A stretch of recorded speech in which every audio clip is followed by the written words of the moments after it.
We have Rich McCormick today with us, a fine member of Congress. In fact, when we think of the handful of members who take the real lead on protecting our country and free speech rights, he is one of them.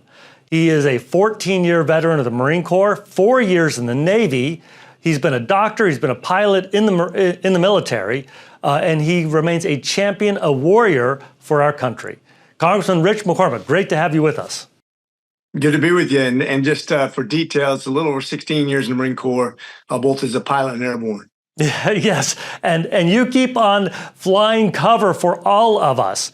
I'd like to talk to you about what you're doing right now, fighting for our country in Congress. But before we do, there's a chance that your party, the Republican Party, will take back the Senate, hold the House, and have a presidency again in the hands of Republicans.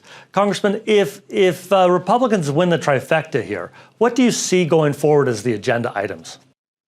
Well, that's a great question. We haven't really defined that specifically, other than the fact that we're going to keep taxes from going crazy, regulation from going crazy. But we have to have a clear message moving forward. We haven't won a popular vote since 2004, 20 years without a popular win on the national level.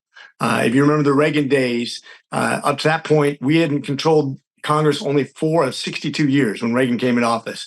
We were woefully underprepared for when we took back the House and the Senate last time when President Trump was the president. We didn't do enough with it. In my opinion, we did way too much by executive orders. I think we need to get back the House in order, make sure we have a contract with America or something similar that we can promise the American people, like, this is what our intent is. In order to do that, we have to, first of all, come across as the compassionate conservatives we are. In other words, we're not just here to bash in the face because you're wrong. We're not just here to win an argument with you because that never works. But we actually want to convince you that we love you, we love your family, we love America more than the next guy, and that we actually have a plan that we can execute. We're only going to have a couple of years for sure that we can get something out of the barrels and get it incorporated in America before we possibly lose the House or lose the Senate again. That's really important to come out guns blazing. I feel like I'm a harbinger or a messenger of what we need to do. I always call it the elementary plan. First of all, when you're talking to people, and this is where, we as Republicans, Trump's going to be Trump. I love Trump. He's going to do his thing. He won the primary, dominated it. But we need to, each one of us, we're not Trumps. We're not a cult. We don't all have to agree. This idea that you're not a Republican if you disagree with me on Ukraine or IVF or whatever, it doesn't matter. That's this kind of mentality that divides churches. When you believe that one part of the Bible, we disagree on that, therefore you have to be out of my church. That's not how we work. We're not a cult. We have to be compassionate. We can't invite people to Bible study by calling them an idiot.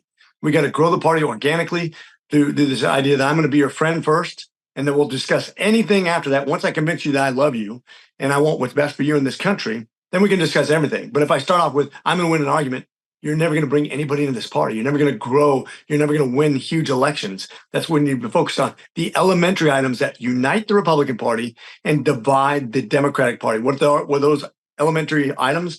A through E, A being the American dream, meaning smaller government, defeat communism. It's what Reagan ran on from 63 all the way up to 89. Simple message. We want smaller government, less intrusive government, less regulation, less taxation. B, border. Border is an 80% issue. We win on this big time. Keep on uniting behind that issue. Crime. The fact that Democrats want to let people come into a store and take out $1,000 per day per person, and that's okay, that always leads to worse crime. The fact that people come across the border and actually rape, murder, drug traffic, child traffic, human trafficking, all those things need to be addressed as a crime issue. We are ahead on that. Debt. We're the only ones that take debt seriously. Probably not seriously enough, quite frankly. But the Democrats certainly don't care. They believe in modern monetary theory. They believe in running us into the ground and being king of the ashes when the only people you can rely on is the government to fix the very problems that the government created. E is energy. We've always had cheap energy here in America. That's what's driven our economy. As Coolidge once said, the business of America is business. If you don't have cheap energy, you don't have a way to get to your work. You don't have a way to fuel things. You don't have a way to fuel the businesses. We will falter as a nation. And then E also is education. Educational choice is something that won Youngkin his governorship, won DeSantis his first time, and it's wildly popular amongst Democrats too. Why not unite behind these things? Stay away from things that divide us and unite them, and focus on the things that unite us and divide them. We'll be much better off. Several Republicans worry me because they focus on the things that only divide us, because I'm more Republican than you. Check out my rec. I'm 100% on Club for Growth, right up there with AFP. I'm a staunch conservative. I vote to the right of many of the Freedom Caucus members, but it's okay if you don't agree with me. I'm not going to vilify you. That's what's going to win future elections. That's what we should be focusing on, and we will get some great things done in the future. That tells me that the policies of the Democrat Party and this administration are being rejected by the American public. And you've just gone through 6 different policy areas. How do you message those winning policy arguments in a way that really demonstrates compassion? Well, I think when you talk about what Americans need, what Americans want, I'm not a populist, but I'm going to pick on the conservative issues that we win on. And these are easy to remember. This is kind of like the Contract of America was an easy phrase to remember. When you go elementary, you go A, B, C, D, E, and people go, man, that's something I can buy into. That's good for my family. And that's good for all people. I mean, educational choice is good for the poorest of all Americans. Energy, cheap energy, good for all Americans. Less crime. Oh, who doesn't want that? Man, who doesn't want to protect our borders and keep Americans from being jeopardized? Not only paying, literally, if you think about 15 million people by the end of Joe Biden's first term, 15 million people, that's 20 congressional seats plus worth of people that can't pay taxes, can't have a job.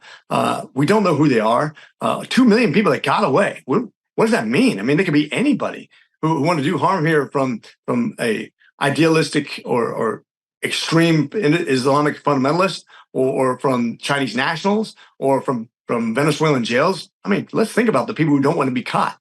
This is dangerous times. And I think if we show, look, I want what's best for you. I'm not against anybody. I'm for the American people.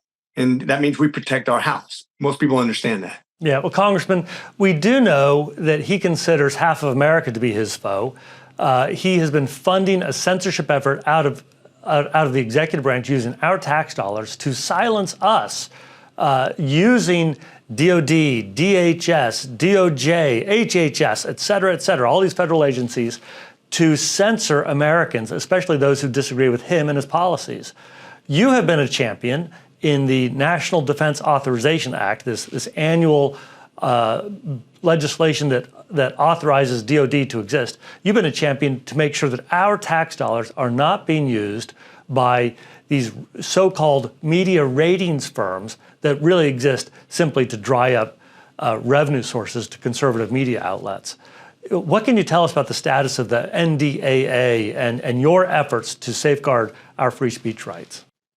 Sure. Let's start with your whole premise of what the government is for and what it shouldn't be doing. First of all, the Democrats are famous for doing what every Marxist authority has ever done, which is use your own taxpayer money against you, to buy votes with it, to literally say, you don't have to do anything. Just rely on us. We'll take care of everything. We are the big daddy government. You don't have to worry about a thing. Just keep on electing me and I'll give you money from somebody else who earned it. That's always been the mantra of the Marxist societies. That's why you go. And by the way, the more you turn to the government, the worse things get, the more you have to turn to the government again.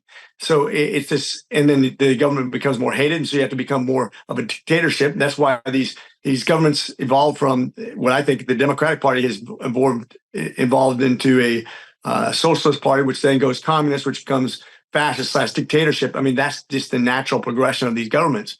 I think when you look at the government and the votes they try to buy with this, and then the censorship you mentioned, where they're literally collaborating with banks who don't who want to support gun owners or gun businesses, where they say, if you fund these people, we'll investigate you.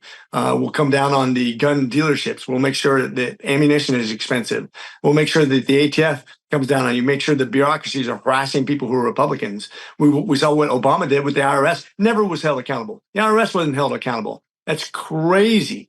And now they want to use our taxpayer monies in the defense industry to hire industries like NewsGuard, which will keep people off of Newsmax and other conservative venues because it rates you.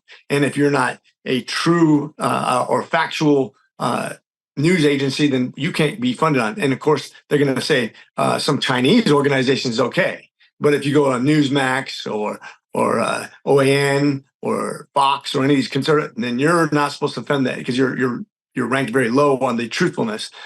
So it's obviously a biased way to keep you from being, just like ESG and investment. They continue to divest from investing in conservative venues, especially in what do you think the military folks come from? The most conservative venues are where you get those heritages of people who enlist in the Army and the Marines and the Navy and the Air Force. They're trying to usually basically, how should I say, weaponize these agencies like NewsGuard to keep them away from advertising. So it steals millions of dollars from conservative venues, and that needs to be ended. We already saw it with Facebook and other venues. We want to keep American tax dollars from funding that.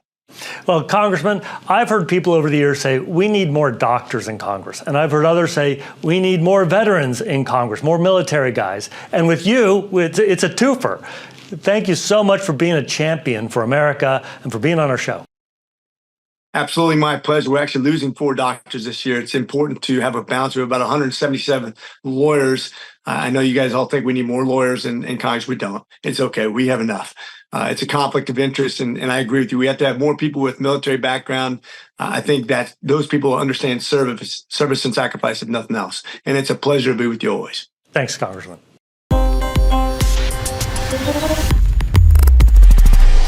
I want to invite you as my guest on a very special, once-in-a-lifetime, 7-day post-election cruise in the Caribbean.